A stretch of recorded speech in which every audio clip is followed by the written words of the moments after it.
Reciban nuestro saludo caluroso y bienvenidos, bienvenidas a su espacio de Ética TV, su espacio de ética ciudadana. Hoy vamos a conversar sobre ética y derecho, cuáles son las relaciones que existen entre estas dos áreas, digamos, áreas del conocimiento, áreas de la conducta humana, y para ello nos va a acompañar el abogado Francisco Álvarez. Vamos a darle la bienvenida a nuestros dos acompañantes, nuestro querido Leonardo y nuestro querido Mario. Hola, Ivette. Sí, como has señalado, el tema de hoy es la relación entre ética y derecho, un tópico bueno que genera discusión con frecuencia en la ciudadanía. Con mucha frecuencia se entiende que la práctica del derecho está desvinculada de la ética, ¿no? Y que, bueno, el ejercicio del derecho implica un poco poner entre paréntesis eso. Entonces, bueno, vamos a reflexionar sobre estas cuestiones, ¿no, Mario? Así es un tema muy interesante y nosotros nos preguntamos, bueno, entre ética y la ley, ¿qué referencia hay? ¿Qué relación hay? Las leyes también tienen como referencia los principios éticos. De alguna forma, así también como la moral en general intenta en determinado lugar y en determinado tiempo, una sociedad se da una serie de normas, las cuales entiende que son las buenas y válidas y que son las que quiere establecer. También de igual manera una sociedad positiviza esas relaciones que entiende que son las que le pueden ayudar a desarrollar una convivencia justa. Sí, así es. Y en sociedad, en colectivo. O sea que, y este es un reto muy grande realmente. Hace rato que nosotros queríamos reflexionar sobre este tema con ustedes, sobre todo porque tiene grandes retos, o sea, y uno lo ve en la situación de las cárceles en República Dominicana, hay injusticia para nuestra gente, en la capacidad que puede o no tener acceso la gente de a pie al sistema judicial, o sea, lo que implica a nivel económico acceder. Entonces, ¿es realmente un sistema justo, de justicia realmente? Sí. Como tú señalas, es el sistema legal de una sociedad, el sistema jurídico, el sistema de justicia expresa la sensibilidad de una época, ¿no? También. Y de una manera u otra también expresa, bueno, pues el espíritu, digamos, hasta qué punto se ha desarrollado, bueno, pues el nivel ético de una sociedad, ¿no? Y bueno, la ética no se debe reducir, por supuesto, a un sistema jurídico, porque bueno, hay normas que son injustas y por supuesto, de hecho, las normas se van corrigiendo en la medida en que se va desarrollando el nivel ético de una sociedad. ¿No? Y hasta dónde un abogado es el intermediario entre el sistema judicial y los beneficios que le debe procurar a su cliente, o hasta dónde ese intermediario, ese puente debe ser entre la justicia para su cliente. Y esas reflexiones y a veces esas, digamos, esa tabla que tambalea entre hasta dónde llego, ¿no? Hasta dónde defiendo o hasta dónde rechazo un caso para ver si, para mantener mis principios éticos intactos, ¿no? Y hablaremos bastante sobre el tema del código ético de los abogados, ¿no? Sí. ¿Para qué usted se hace abogado? Cada profesión también se pregunta ¿para qué? Precisamente la ética nos habla de ese para qué, de ese carácter, de lo que expresa la esencia misma de una profesión o de la actuación que tú realizas. Entonces, por ejemplo, si usted decía, yo quiero ser médico, ¿para qué? ¿Para qué tú quieres ser médico? Para ayudar a la gente, para sanarla. ¿Para qué tú quieres ser abogado, no? ¿O cuál es más ético? ¿El abogado que defiende al criminal o el abogado que defiende a la víctima? Sí. Digamos, ¿cuál es el ejercicio de ese ejercicio, un ejercicio ético? Porque en cada uno, si procura la justicia, la idea es procurar la justicia, procurar la dignidad de las personas, procurar la convivencia humana. Y hacia ahí es que nos jalona este tema, y que también de alguna manera, como es tan fundamental, así como es fundamental comer, educarse, la salud, vivimos en sociedad y necesitamos enmarcarnos en un contexto donde las relaciones se desarrollen sobre un espacio de justicia y de armonía, ¿no? De acuerdo, así que quédense ahí con nosotros, que en breve volvemos con nuestro invitado Francisco Álvarez para abordar el tópico de la relación entre ética y derecho.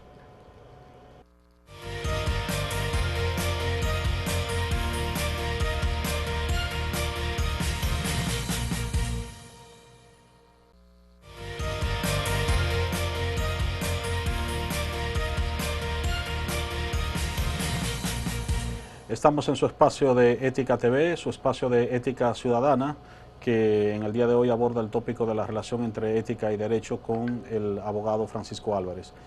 Francisco, hola, ¿cómo estás? Gracias, Leonardo, gracias Mario por la invitación a este programa. Mira, con frecuencia a la gente, digamos, en la cultura popular les resulta chocante la relación entre ética y derecho, porque inclusive se suele decir con frecuencia que no hay ninguna relación, como que la práctica del derecho implica, de hecho, un poco, pues, obviar, digamos, la ética. Entonces nosotros quisiéramos como comenzar por ahí, por ese tópico, ¿no? Como, ¿qué relación existe entre ética y derecho, no? Bueno, es que la ética es un concepto transversal. No importa la actividad humana en la que tú te coloques, vas a tener, principios éticos que respetar o no dependiendo de tus propias convicciones. Porque hay tal vez que comenzar estableciendo la diferencia entre la ética y la moral. La moral básicamente es el comportamiento ya en la práctica que rige en una sociedad. Por eso se habla de moral pública, ¿no? Que engloba toda la sociedad. La ética en sus orígenes era individual, era producto de la reflexión de cada ser humano sobre el deber ser. En otra palabra, de cómo comportarse esa persona. Hacía su reflexión y seguía ese camino que esa reflexión le resultara, ¿no? Pero bueno, la ética ha venido también evolucionando hacia el colectivo. Inevitablemente, porque somos seres sociales. Y por eso tenemos ya código de ética del abogado, ya que me están hablando del ejercicio profesional, pero también tenemos código de ética el médico, y de los jueces. Y como dije, es un concepto transversal, no importa la profesión, la actividad, el oficio, vas a encontrarte siempre con ese tema ético. Lo importante es tal vez hacer la distinción entre ética y moral, que muchas veces se confunde, ¿no? Porque lo ético, repito, implica una reflexión personal, que te lleva a ti a actuar de una manera determinada. Puede ser que yo, como abogado, decida, producto de esa reflexión, decida no tomar casos, por ejemplo, de narcotráfico. O sea, ninguna ley, ni siquiera la moral pública me impediría como abogado pues defender en los tribunales a cualquier persona imputada de narcotráfico. Pero mi reflexión interna me lleva a mí a decidir no tomar un tipo de caso determinado. Bueno, eso es ya mi ética propia. Esa no es la ética que aplica al colectivo, ¿no? Entonces, como dije, ha evolucionado también hacia el colectivo y por eso los abogados tenemos un código de ética. Creo que es del año 82-83, por ahí, cuando se formó el Colegio de Abogados de la República Dominicana. Por cierto, un código de ética que necesita hace muchísimo tiempo una actualización, está completamente desfasado en aspectos que son cotidianos, no solamente en República Dominicana, sino en muchísimos otros países, pero que están como una prohibición para los abogados en ese código de ética. ¿Y qué propugna esto? El incumplimiento. Por ejemplo, específicamente... Bueno, por ejemplo, los abogados tienen prohibido anunciarse. Dice el Código de Ética del Abogado que puede publicar con discreción, así mismo, ¿no? Su dirección y su número telefónico para que lo puedan localizar. Realmente eso es un modelo que existió, que quedó desfasado en la mayoría de los países del mundo, pero está ahí en el Código de Ética del Abogado. Y así hay muchísimas otras disposiciones en ese Código de Ética que necesitan, repito, una revisión, porque lo peor que ocurre es porque afecta precisamente los valores que deben preservarse, es cuando tú tienes una ley o un decreto o un reglamento o un código de ética, es lo mismo, de imposible cumplimiento, o que sencillamente la gente decide incumplirlo, pero eso genera una cultura peligrosa, la del incumplimiento de la norma, que es una que nos afecta en República Dominicana de una manera muy profunda. Es muy interesante que tú mencionas, y aquí traigo lo del Código de Ética de los Abogados, que llama a la probidad, la independencia, la moderación, la confraternidad. O sea, en el mismo código señala una serie de principios y valores a los cuales se sujeta la profesión, y aquel abogado que quiere realmente ser un abogado que, de acuerdo a ese carácter de la profesión, entonces lo asume, ¿no? Correcto. Dentro de esa comunidad de profesionales, porque tú ves abogados muy, bueno, exitosos, pero no necesariamente que están ligados a unos valores que la profesión o el carácter de la profesión expresa. Sí, mira, en ese código de ética del abogado, por ejemplo, se prohíbe de una manera drástica que el abogado venga a un medio de comunicación a hablar de sus casos. Ajá. Lo dice, o sea, de manera expresa, ¿no? Que es una Sí. prohibición. Pero ustedes saben, los abogados vivimos en los medios de comunicación hablando de nuestros casos, Ajá. sobre todo cuando son casos de Público, relevancia pública, ¿no? claro. Donde la gente tiene derecho a acceder a la información de lo que está ocurriendo con un caso determinado y quiere oír distintas campanas.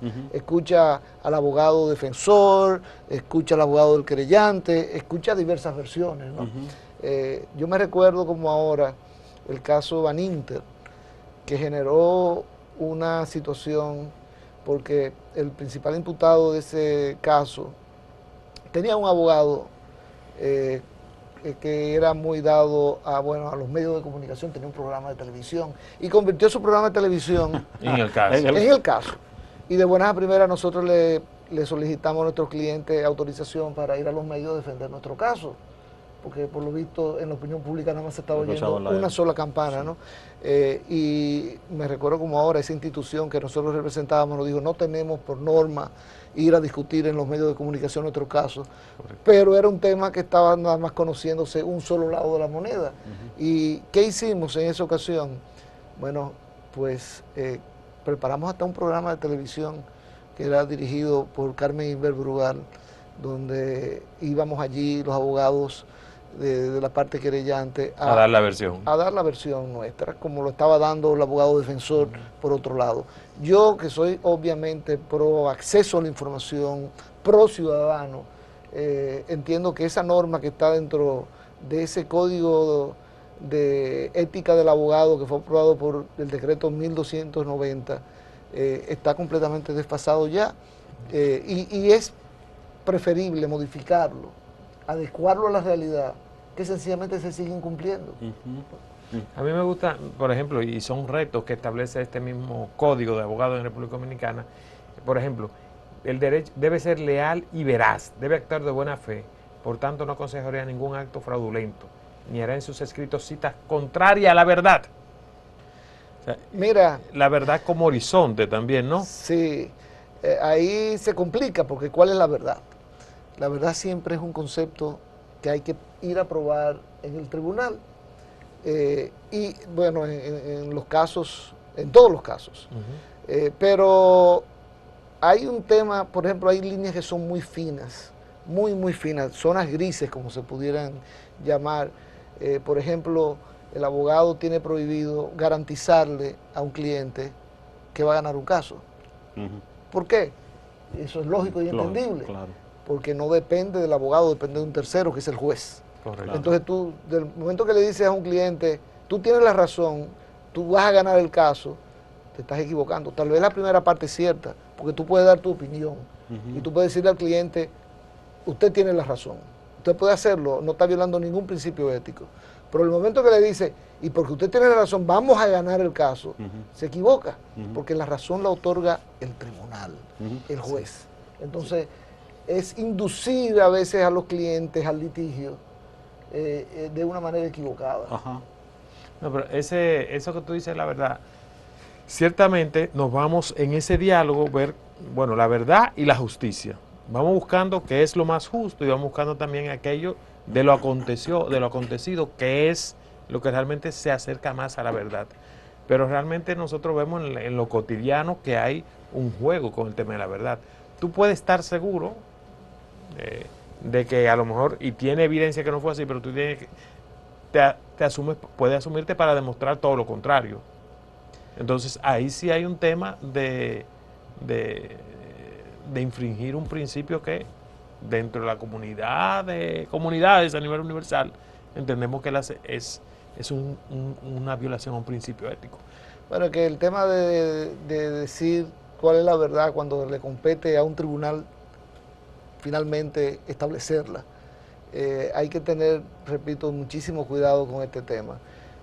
Lo que sí puede el abogado es dar su opinión al respecto. Y correcto, hay que hacer mucho énfasis. Esa es la opinión del abogado. Porque pudiera ser que otra persona tuviera una opinión diferente.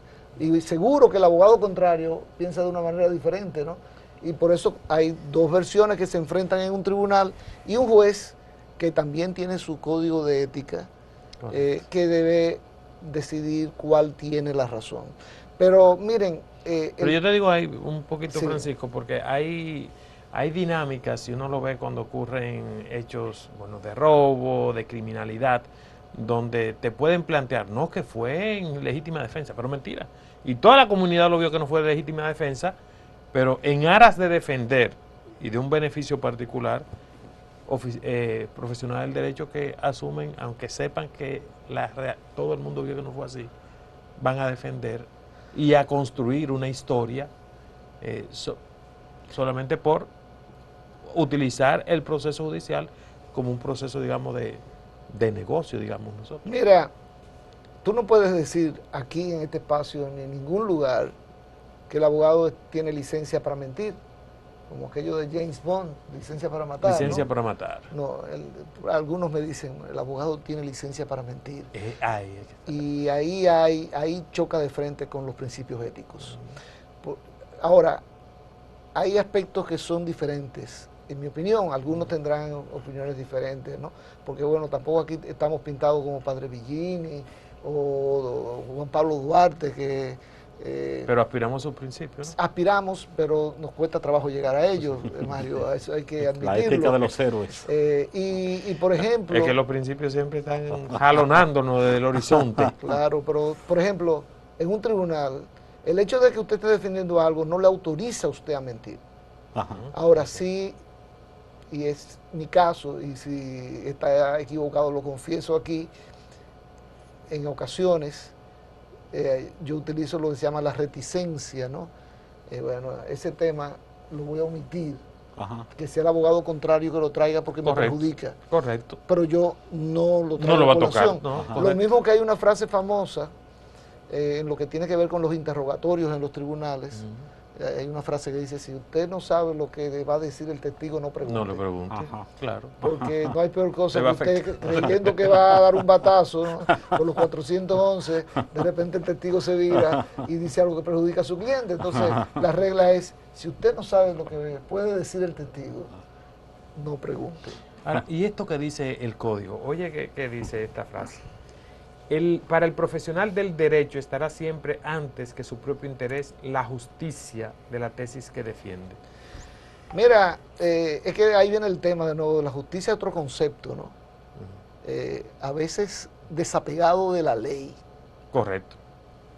Sí. Bueno, hay una frase latina que dice, dura lex, sed lex. Sí. La ley es dura, pero es la ley. Sí. Porque a veces la aplicación estricta de la ley conduce a una injusticia. Ajá. Puede conducir. Entonces tú no puedes llevar ese concepto de justicia para marcar el comportamiento del abogado porque lo puedes limitar.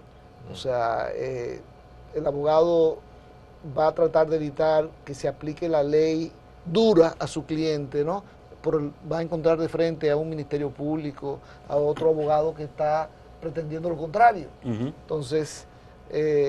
miren, hay muchísimas aristas, pero no solamente en los juicios, en los tribunales, en la práctica común. Por ejemplo, este código de ética dice cómo tú debes adquirir tu clientela. Y es en base a tu proyección como buen profesional, pero por ejemplo prohíbe que tú vayas a ofrecerle los servicios a una empresa. Yeah. Está prohibido tú ir a decirle contrátenme. Nosotros en la firma donde yo trabajo no hacemos eso, pero no lo creemos contrario a la ética. Si un abogado joven se acaba de graduar, pues tiene perfecto derecho a ir a donde cualquier empresa, cualquier potencial cliente, a decirle yo ofrezco mi servicio, yo tengo tal especialidad, en fin.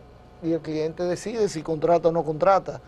Pero también a veces hay aspectos que claramente riñen con la función ética.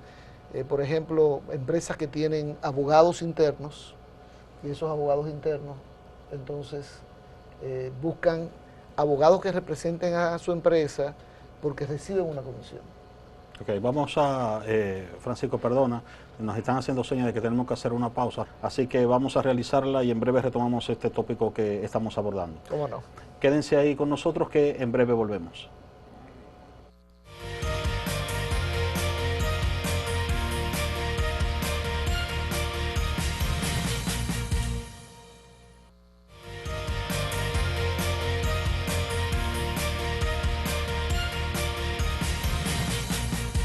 Seguimos aquí conversando con Francisco Álvarez sobre este tema tan importante de la ética y el derecho.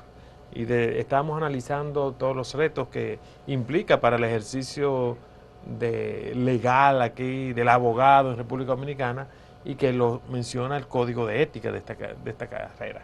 Y todas las carreras tienen unos códigos que en la medida en que nosotros queremos asumir la esencia de esa carrera, también nos adecuamos a los principios que ella aspira, ¿no?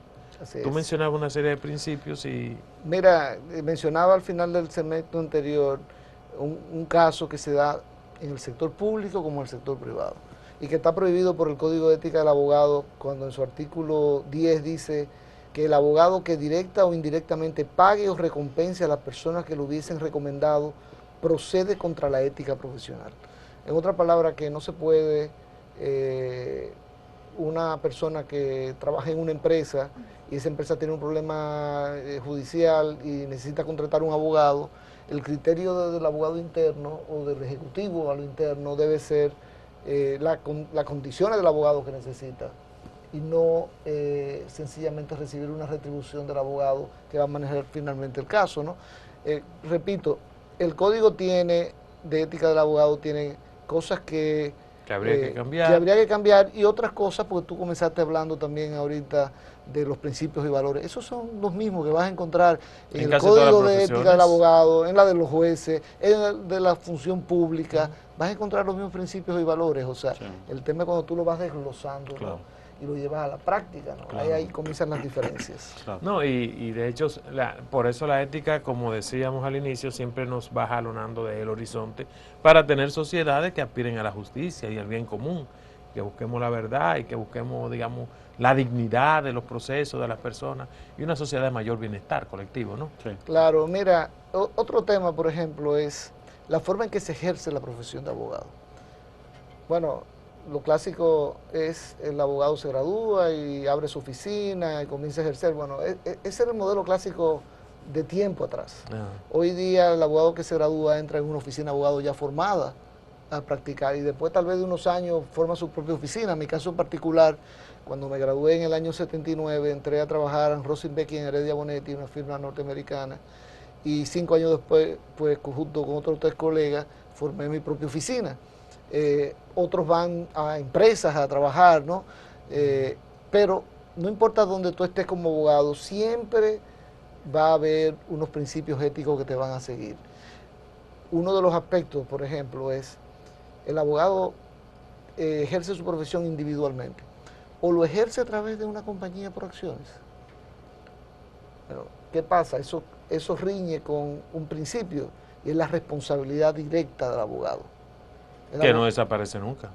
Sin embargo, las compañías por acciones tienen por finalidad que la responsabilidad se quede en la compañía y no pase a los accionistas, sino hasta el monto de su participación en las acciones de la compañía.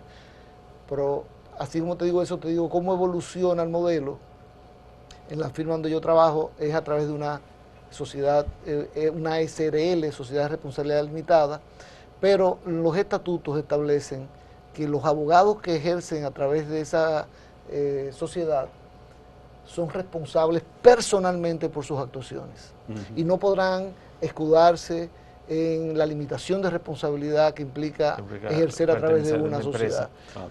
Porque lo que no se puede eludir desde el punto de vista ético es la responsabilidad personal. Claro. Y decir, yo fui, cometí un error, una falta, lo que fuese, pero eso es responsabilidad de la compañía. Eso no es posible en el ejercicio de la profesión.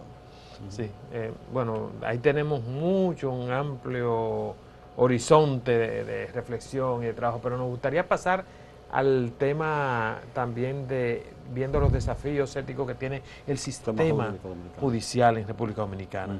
¿Por dónde tú ves que están así como los grandes desafíos que están presentes a nivel ético en el sistema de la justicia dominicana? Bueno, lo primero es no echarle la culpa a los jueces, que es lo primero que hacemos muchas veces los abogados, ¿no? Al fin de cuentas, el juez siempre va a fallar en contra de uno y a favor de otro, ineludiblemente, ¿no? Alguien va a ganar y alguien va a perder. Solamente los jueces son una parte de ese sistema. Entonces, por eso yo decía, no como a veces suelen hacer algunos, concentremos toda la responsabilidad en los jueces. No, porque el sistema de justicia es una mesa de varias patas, ¿no? O sea, y necesita de todas ellas para sostenerse.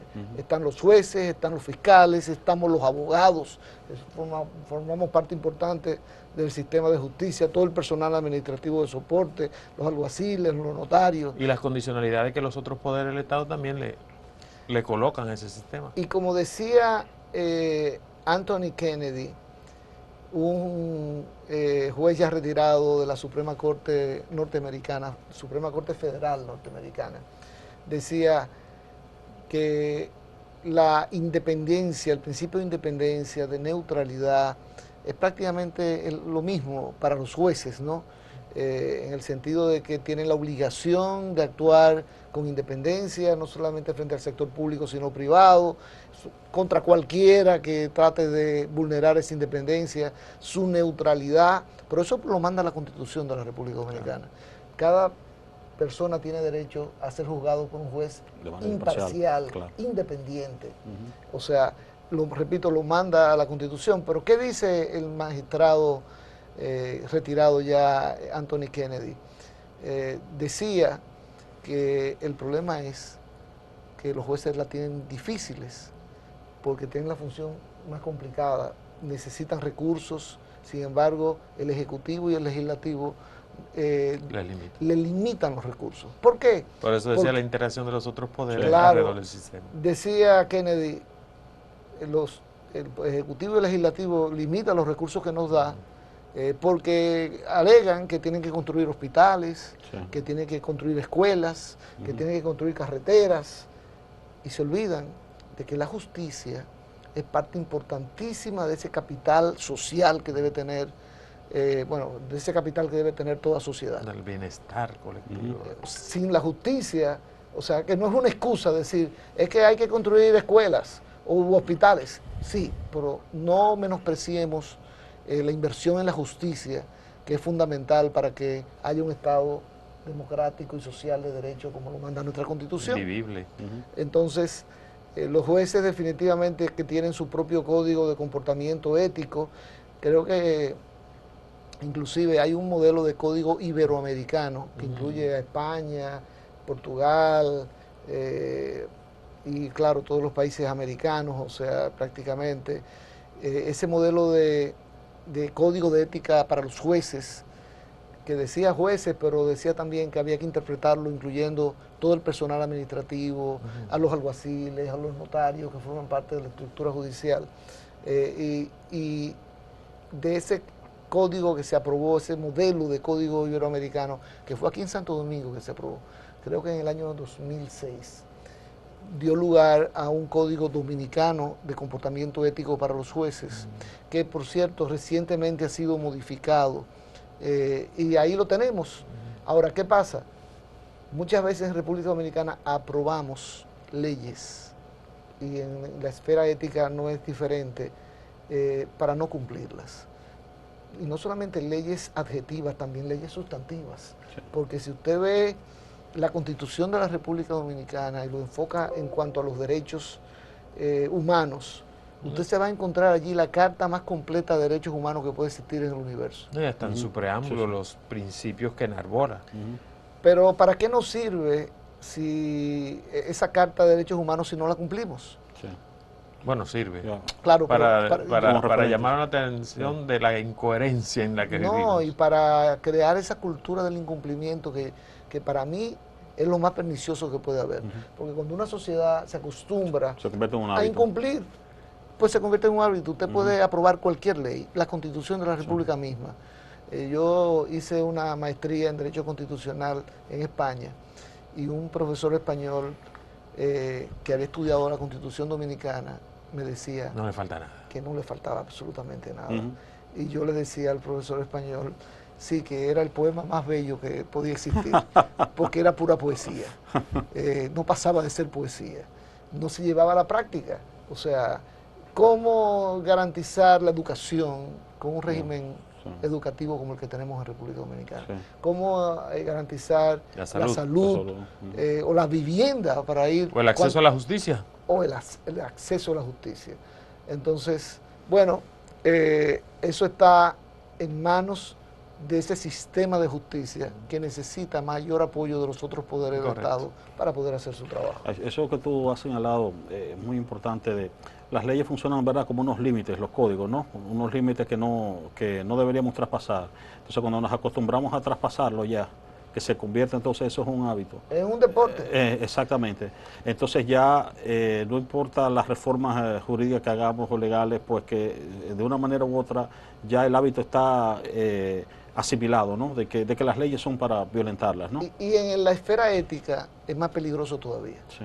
Porque en la esfera de la moral pública, vamos a llamarlo de esa manera, aunque a mí no me gusta el concepto, para nada, pero en lo que tiene que ver con la ley, con las normas de derecho ya, pues una infracción a esas normas usualmente tiene una consecuencia. Claro, debería, implicaciones. Vamos a decir que el régimen de consecuencias muchas veces está establecido en la ley. Pues si vamos, por ejemplo, a la ley de compras y contrataciones públicas, ni siquiera régimen de competencia tiene, régimen de consecuencia.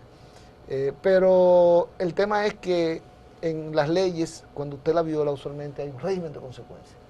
Y como quiera, hay una cultura de incumplimiento.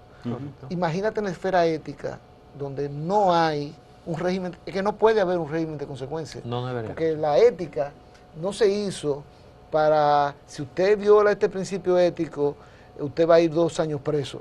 La ética no se hizo para esos fines. Se hizo, por eso yo comencé señalando, como una reflexión, primero desde el ámbito individual, luego desde el ámbito colectivo y social. Pero si usted quiere entrar en un régimen de consecuencias, tiene que irse usualmente al aspecto disciplinario que traen, si es la función pública, por ejemplo, y aún en el sector privado, el Código de Trabajo establece cuando una de las partes viola el contrato, un régimen de consecuencias también. Y las normas internas en los grupos e instituciones que establecen bien claro cómo es que aquí nos debemos comportar. Ahora bien, esa ética, y nosotros aquí trabajamos mucho esa reflexión en este programa, es el ejercicio continuo de reflexionar sobre aquello que entendemos que es lo más justo, pero siempre es en una dinámica dialógica y reflexiva, en esa búsqueda a partir de del recorrido humano que han hecho las sociedades y que racionalmente han ido mirando cuáles son los caminos que nos conducen a una vida más humana y más digna. Entonces, y eso es una pregunta que se plantea y se replantea continuamente, porque nos vamos acercando, nos vamos desarrollando una reflexión. Y que impacta en las modificaciones de las leyes, de hecho, en los cambios también de las normas. Cambios. Y que lo va jalonando en la historia, porque va habiendo leyes que necesitan ser precisamente por ese avance en la reflexión ética de principios que nos llaman a una vida más humana y más digna, nos van diciendo, oye, falta tanto, falta más. O sea, no hemos caminado tanto. Y yo citaba anteriormente al magistrado Kennedy, fue retirado de la Suprema Corte Norteamericana, un magistrado que era de centro, vamos a decirlo. No conservador totalmente, aunque muchos decían que era más del lado conservador que de centro. Él era lo que llaman en Estados Unidos el swing vote, el voto que decide o que decidía. De esa, cuando habían disputas entre 9 jueces de la Suprema Corte y estaban 4-4, y venía él y decía, por unas veces favorecía al sector conservador y otras liberal, y otras veces al liberal, y él fue un cultor de la ética del juez. Hay trabajos que los amigos y amigas que nos ven solamente tienen que poner Anthony Kennedy ética y lo van a encontrar en Google, de la importancia de esos principios, esos valores éticos que están en el Código de Ética para los jueces federales de Estados Unidos, resumido creo que en 8 o 9 principios básicamente. Nada más. Nada más.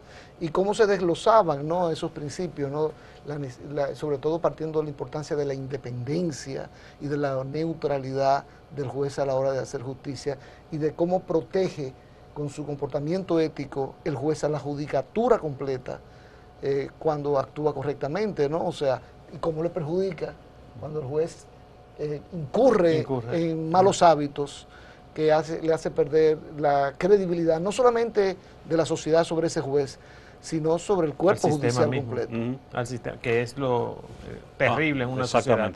Bueno, nos están haciendo señas de nuevo de que tenemos que hacer una pausa, así que en breve volvemos.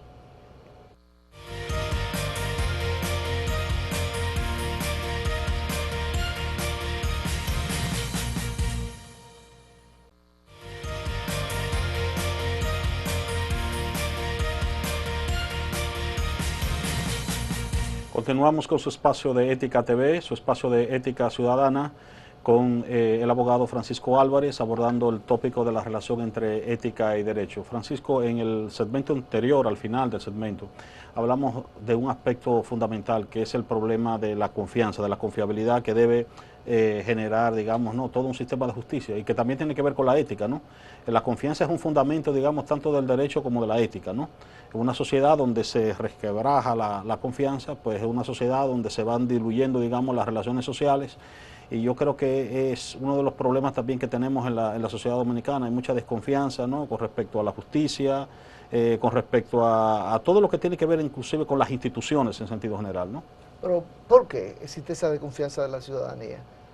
Precisamente porque no se han cumplido los principios éticos. Comenzando por ahí, ni los principios morales, y muchas veces ni siquiera la propia ley, ¿no? O sea, y cuando, yo lo señalaba en el segmento anterior, cuando un solo juez, dirán, que bueno, es que la mayoría de los jueces no son así, yo estoy completamente de acuerdo. Hay una mayoría de jueces que actúan correctamente, que se han instruido, han pasado por la Escuela Nacional de la Judicatura, donde se estudia la ética y actúan correctamente y protegen el cuerpo judicial. Pero entonces vienen unos cuantos, una minoría, inframinoría, que actúa de una manera escandalosa. Toda la sociedad se horroriza y de buenas a primeras lo que hace es que pierde credibilidad. Por eso, y yo en este programa me he casado con el magistrado Kennedy de la Corte Suprema Norteamericana. El magistrado decía que el juez tiene que estar consciente de que está siendo un juez para todos. Ajá. Eso significa no discriminar, porque los seres humanos tendemos a discriminar, y los jueces son seres humanos. Entonces, muchas veces caen en esa debilidad. El magistrado Kennedy decía, repito, siendo más conservador que liberal, le tocó al magistrado Kennedy ser el voto decisivo, porque estaba 4-4, con el tema de la legalización del matrimonio entre personas del mismo sexo. Todo el mundo pensaba que Kennedy se iba a decantar por el lado conservador y la prohibición. Y le tocó a él desempatarlo a favor de la legalidad del matrimonio entre personas del mismo sexo. Basado en un principio. Basado en un elemento casi humano, de decir, vamos a condenar a esas personas a la soledad. No le vamos a dar la oportunidad que tiene la pareja de dos personas de sexo diferente, de estar acompañado durante la vejez por su compañero o su compañera, sino que esa persona no se puede casar, en consecuencia, está condenado a la soledad. Y fíjense, ¿qué estaba haciendo el magistrado Kennedy?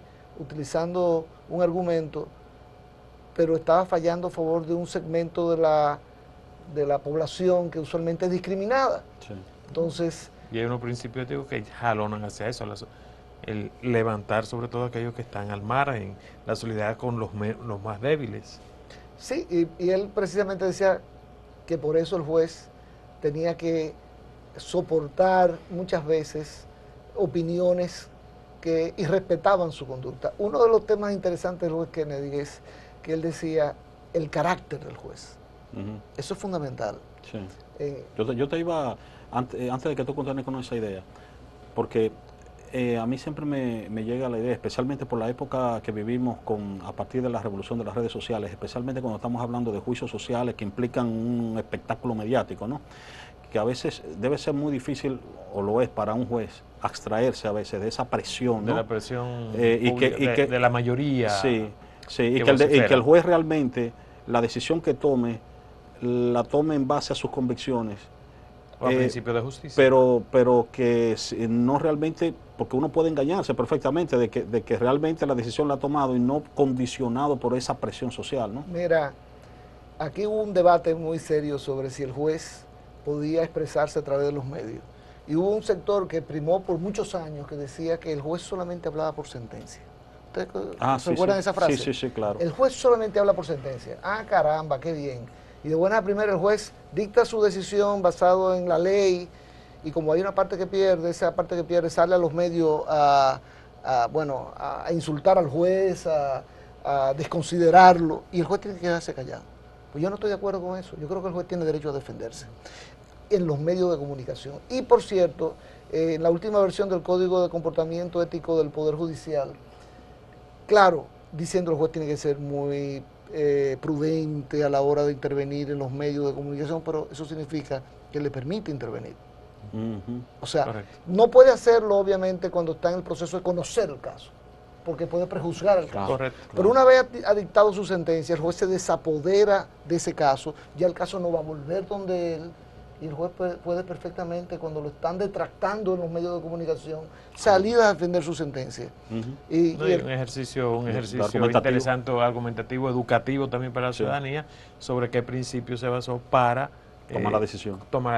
Claro. Yo quisiera que retomemos algunos elementos del sistema judicial y los desafíos éticos, cómo hablar de la justicia para los descalzos en este país.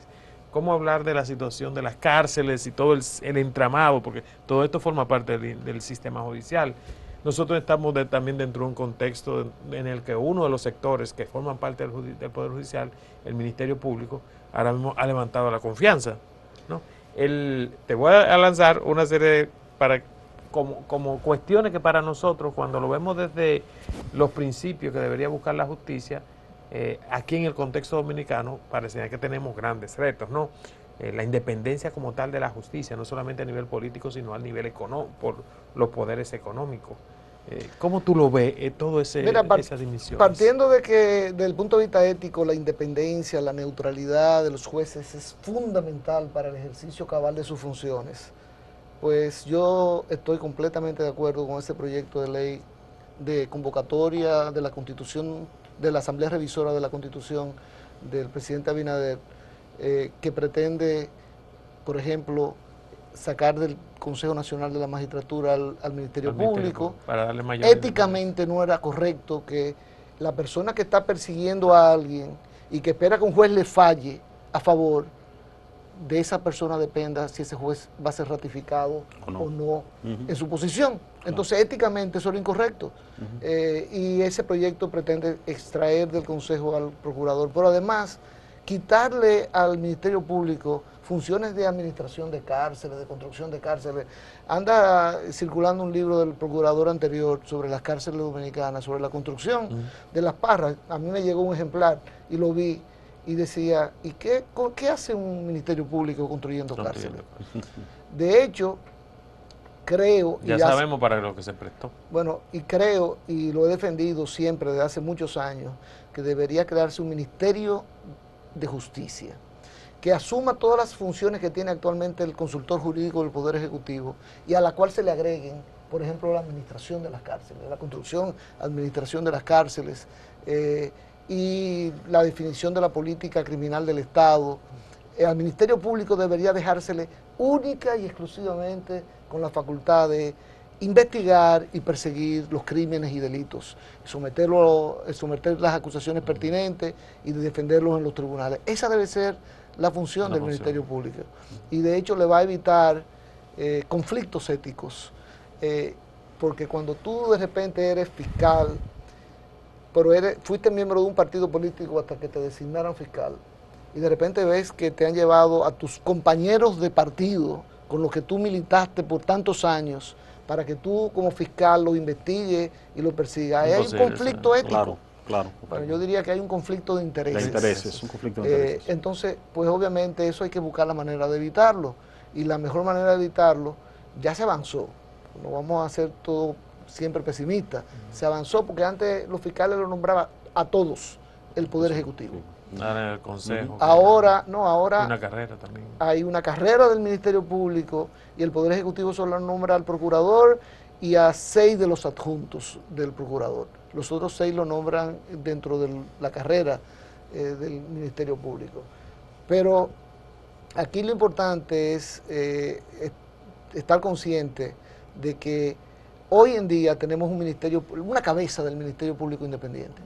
No, que le da mucha confianza al sistema como tal. Pero, Mario, ¿lo vamos a tener toda la vida? No, por eso debe institucionalizarse. Entonces, por eso es que hay que, esa palabrita está de moda hoy en día, hay que blindar esa independencia. ¿Y cómo la blindamos? Bueno, modificando la Constitución de la República para decir que el Procurador General de la República y sus adjuntos lo va a nombrar el Consejo Nacional de la Magistratura, ya sin el procurador dentro. Y el drama que expresan nuestras cárceles, no solamente en República Dominicana, sino en muchos países, dice también de hasta qué punto el sistema judicial realmente tiene como horizonte la justicia. Mira, digamos, ahí caemos en el tema... O la dignidad de la persona, porque realmente cuando tú vas y entras a una cárcel, te preguntas, ¿hay un respeto por la dignidad? Una constitución que menciona 11 veces el concepto de dignidad, que por cierto solamente menciona 2 veces el concepto de ética. Ajá, ajá. 2 veces la Constitución dominicana solamente menciona la ética.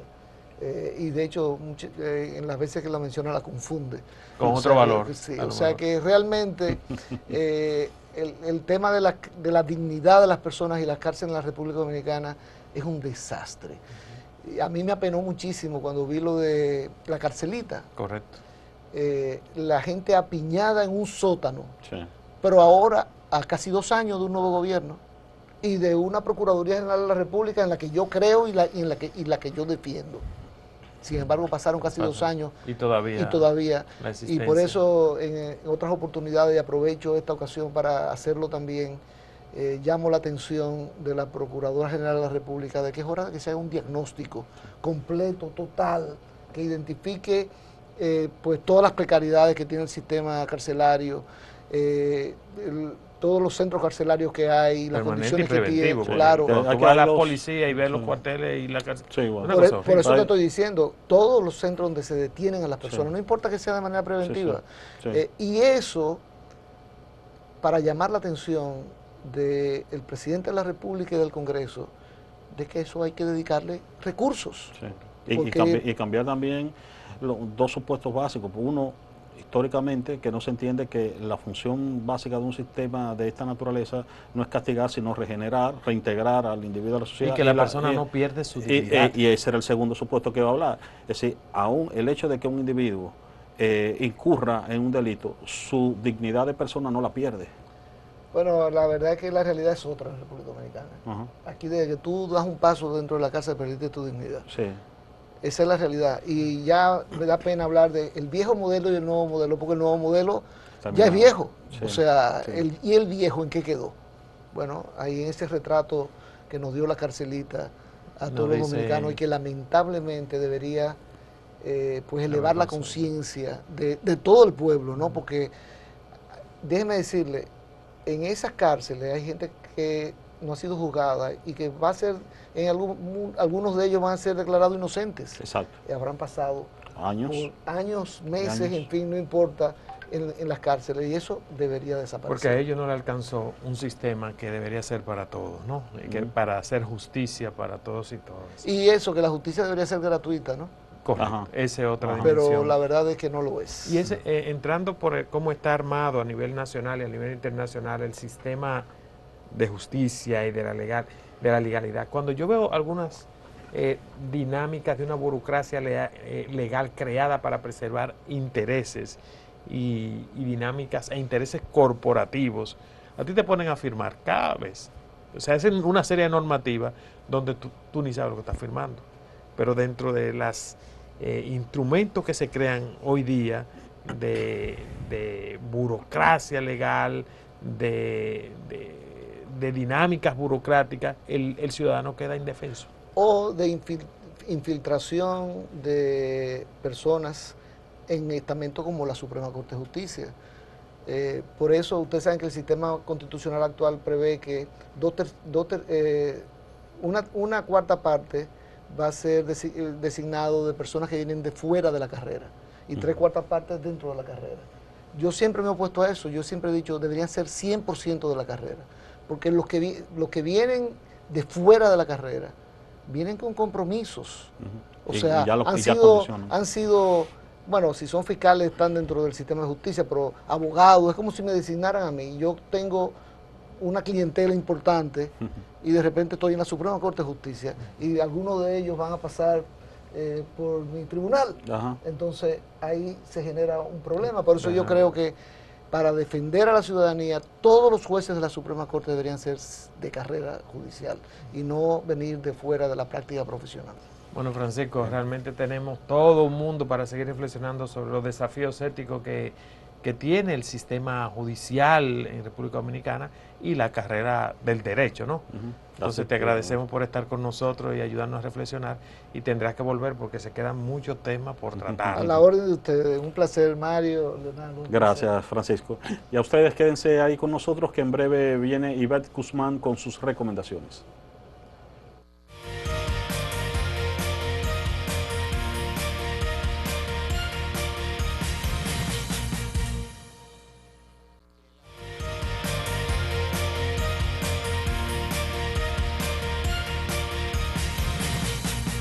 Llegamos a la parte favorita, la recomendación ética de la semana, y hoy nos vamos otra vez por el séptimo arte con una película que está basada en hechos reales y que está disponible en la plataforma de Netflix. Hablamos nada más y nada menos que de El juicio de los 7 de Chicago en los Estados Unidos. Esta película fue, se hizo en el 2020, salió a la luz pública en el 2020, y el guión y la dirección estuvo a cargo de Aaron Sorkin, ¿no? No solamente es un buenísimo drama judicial, sino también que es una mirada valiosa y pertinente al sistema judicial. Aunque la película trata solamente el trasfondo y no la parte central del relato, cabe indicar que la convención demócrata que declararía a Hubert Humphrey como su candidato presidencial, y que luego, valga decir, perdería contra el republicano Richard Nixon, se realizó entre el 26 y el 29 de agosto del año 1968 en Chicago. Para generar un masivo movimiento de protesta antibélico, confluyeron distintos sectores del progresismo y la izquierda. Varios de sus líderes, como Abby Hoffman, ¿no?, interpretado por un notable Sacha Baron con una actuación de primera, y Jerry Robin, interpretado por Jeremy Strong, y Keldan Roy en The Succession. El Youth International Party, Yippies, Tom Hayden y todos los demás actores de la trama tuvieron este trasfondo de la sociedad democrática. Y podemos ver cómo en la película las actuaciones fueron de primera, y digamos, la trama tenía varias flashbacks, mirando cómo se montaba una verdad encima de un hecho ocurrido. Y ahí veíamos en el juicio cómo los mismos actores, ¿no?, estaban mintiéndole al sistema, porque estaban acusados de una conspiración. Si la suma, ¿verdad?, de esta conspiración les da 8, es porque Seal fue rápida y brutalmente apartado de la causa y sentenciado a 4 años de prisión. Los restantes, entonces, sí son los 7 de Chicago. Más allá de unos cuantos, como hablábamos, flashbacks, el corazón de la película es el larguísimo juicio de casi unos 6 meses y amañado, ¿no? Un juicio sumamente amañado, que se convirtió en un duelo entre un juez despótico, ultraconservador como Julius Hoffman, que la actuación estuvo a cargo de Frank Langella, y dos implacables fiscales como Tom Foran, interpretado por J.C. Mackenzie, y Richard Coles, interpretado por Joseph Gordon. Por un lado, ¿verdad?